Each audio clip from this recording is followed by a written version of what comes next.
রাসূল কারীম আলাইহিস সালাতু ওয়াস সালাম প্রথম 40টা বছর মানুষদের কাছে নিজের ব্যক্তিত্বকে তিনি প্রকাশ করছেন। ব্যক্তিত্ব কি?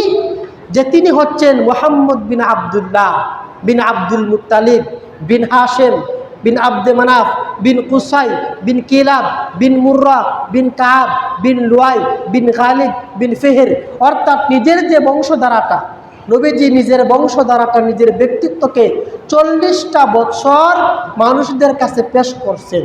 কি পেশ করছেন? যে মুহাম্মদ এই মানুষটা ব্যক্তিত্ব রূপে কেমন। এরপর হচ্ছে নবীজি রাসূলুল্লাহর যুগ। 40 বছর আগে হচ্ছে নবীজির ব্যক্তিত্বের যুগ, 40 বছর পর হচ্ছে রাসূলুল্লাহ নবীজি রাসূল হওয়ার যুগ। 40টা বছর মানুষজন জানতো যে এই ব্যক্তি হচ্ছে আল আমিন। 40টা বছর মানুষজন জানতো এই ব্যক্তি হচ্ছে সাদিক। 40টা বছর এই মানুষটা জানতো, সমস্ত মানুষ জানতো এই মানুষটা হচ্ছে মাসদুক। অর্থাৎ নবীর যুগের 40 বছর বয়স পর্যন্ত কাফের হোক, অন্য কোনো ধর্মের হোক, ইহুদি হোক, খ্রিস্টান হোক, কাছের মানুষ হোক, দূরের মানুষ হোক, সবাই জানতো যে আব্দুল্লাহর পুত্র মুহাম্মদ হচ্ছে আমাদের মধ্যে সবচাইতে সত্যবাদী। আব্দুল্লাহর পুত্র মুহাম্মদ হচ্ছে আমাদের মধ্যে সবচাইতে আমানতদার। আব্দুল্লাহর পুত্র মুহাম্মদ হচ্ছে আমাদের মধ্যে সবচাইতে সচ্চরিত্রের অধিকারী। নিজের ব্যক্তিত্বকে নবীজি 40টা বছর মক্কার মানুষের কাছে উপস্থাপন করছেন। 40টা বছর হওয়ার পর নবীজি নবুয়তের দাবি করছেন যে আমি আল্লাহর পক্ষ থেকে নবী হইলাম। দীর্ঘ 3টা বছর নবীজি নবী হয়েছেন, এই কথাটা মানুষদেরকে জানান নাই। গোপনে গোপনে মানুষদেরকে দাওয়াত দিছেন। যে সমস্ত মানুষ কাছের তাদেরকে বলছেন যে আমি হচ্ছি আল্লাহর পক্ষ থেকে রাসূল। এই সমস্ত মূর্তি পূজা বাদ দাও, সমস্ত মাবুদ থেকে শুধুমাত্র একমাত্র মাবুদ হচ্ছে আল্লাহ, যিনি ছাড়া আর কোনো মাবুদ নাই, একমাত্র তিনি হচ্ছেন ইলাহ। এভাবে কাছের মানুষদেরকে দাওয়াত দিচ্ছেন 3টা বছর।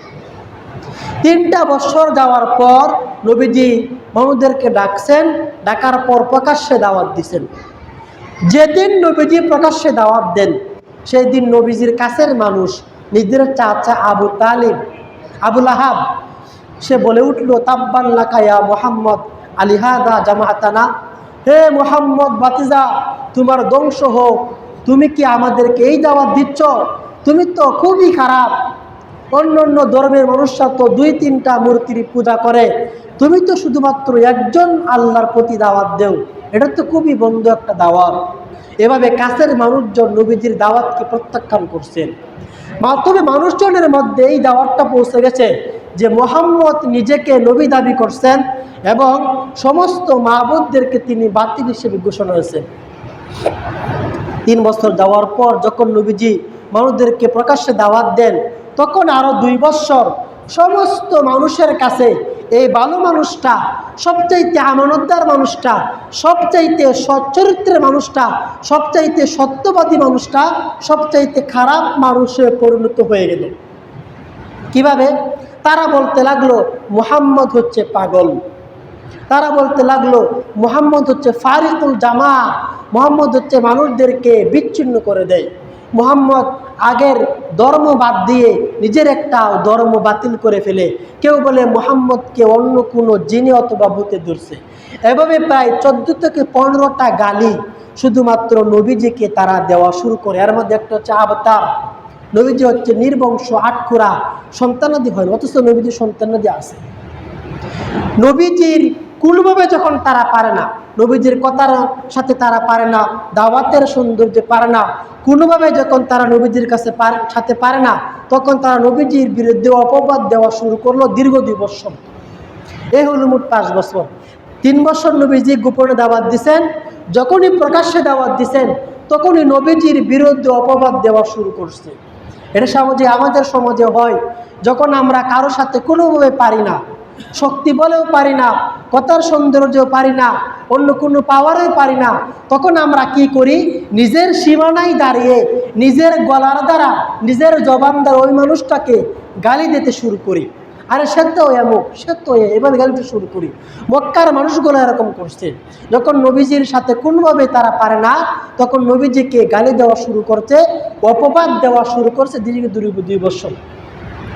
2 বছর যাওয়ার পর 6ষ্ঠ হিজরিতে ফারুকে আজম হযরত উমর ইবনুল খাত্তাব রাদিয়াল্লাহু আনহু ইসলাম ধর্ম গ্রহণ করছেন। সিরাতের কিতাবে আসছে হযরত ফারুকে আজম এবং হামজা, 2 জন মানুষ যখন ইসলাম ধর্ম গ্রহণ করে, তারা ব্যক্তিগতভাবে তারা ওই যারা ছিল ইসলামের বিরুদ্ধে, তাদের বিপক্ষে তারা আওয়াজ তুলছেন, কিন্তু মক্কার জমিনে থাকা অবস্থায় নবীজি কখনোই দলবদ্ধভাবে ইসলামের বিরুদ্ধাচরণ কোনো আওয়াজ করে নাই। ইসলামের যারা বিরুদ্ধে, তাদের বিপক্ষে কোনো একটা জবাব তিনি দেন নাই। এভাবে দীর্ঘ 13টা বছর থাকছেন। 5টা বছর যাওয়ার পর তারা মক্কার যে মানুষগুলা নবীজির কাছের ছিল, আপন ছিল, ওই মানুষগুলা নবীজির চির দুশ্মন হয়ে যায়। দুশ্মনটা বিভিন্ন রূপে নেয়। এক হচ্ছে নিজেরা মিলে নবীজির সাথে দুশ্মনী করে, আর এক হচ্ছে না, কিছু মানুষকে ভাড়া করে আনে, তাদেরকে নবীজির বিরুদ্ধে লাগিয়ে দেয়। আরেকটা পর্যায়ে শুধুমাত্র ভাড়া করে লোক আনে না, বরং নিজেরা টাকা পয়সা খরচ করে আন্তর্জাতিক পরিমণ্ডলে নবীজির বিরুদ্ধে কুমন্ত্রণা করে, ষড়যন্ত্র করে।